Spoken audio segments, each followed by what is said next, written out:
الرحیم۔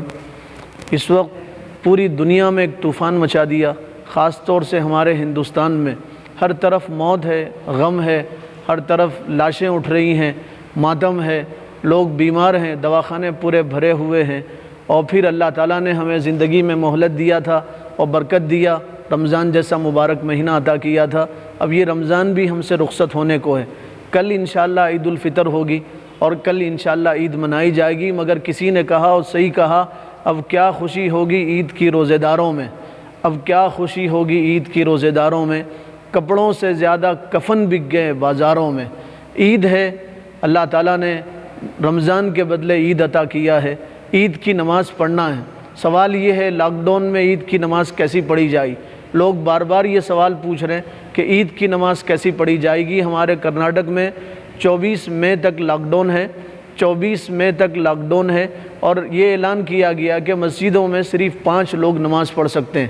عید کی نماز اگر کوئی پڑھانے والا ہے تو آپ گھر پہ عید کی نماز ادا کیجیے، گھر پہ عید کی نماز ادا کیجیے۔ 4-5 لوگ جمع ہیں، باہر سے لوگوں کو مت بلائیے، احتیاط برتیے۔ گھر پہ اگر کوئی نماز پڑھانے والا ہے تو 4-5 لوگ مل کے گھر پہ نماز ادا کر سکتے ہیں۔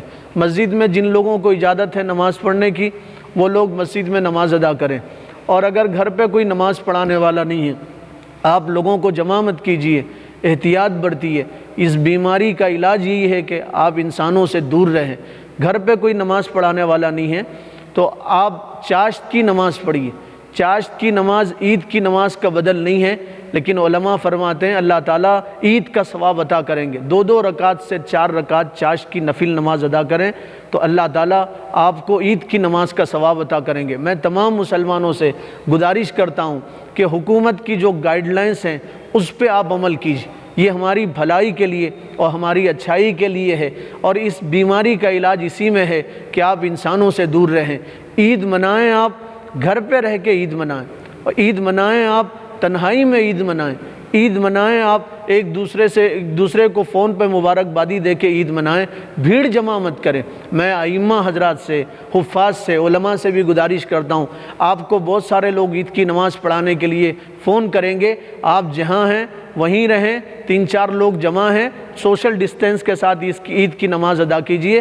آپ باہر مت نکلیے، باہر مت جائیے، خود اپنی جان کی حفاظت کیجئے اور دوسروں کو اس بیماری پھیلنے سے آپ بچائیے۔ میری آپ سے گزارش ہے، نہ آپ باہر نکل کے دوسروں کو نقصان پہنچائیں، نہ دوسرے آپ کو نقصان پہنچائیں۔ آپ اپنی جان کی، دوسروں کے جان کی حفاظت کیجئے۔ پھر رمضان رخصت ہو رہا ہے، رمضان رخصت ہوتے ہوتے ہمیں یہ پیغام دیتا ہے، میں تو ہر سال آؤں گا، پتہ نہیں تم ہوں گے یا نہیں ہوں گے۔ رمضان رخصت ہوتے ہوتے ہمیں یہ پیغام دیتا ہے کہ جب یہ بیماری ختم ہو، مسجدیں آباد ہوں، تو تم اپنی پیشانیوں سے مسجدوں کو آباد کرو۔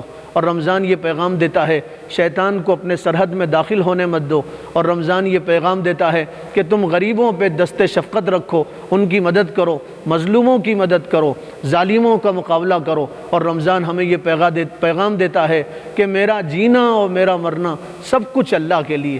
اللہ تعالی ہم سب کو عمل کی توفیق عطا فرمائے۔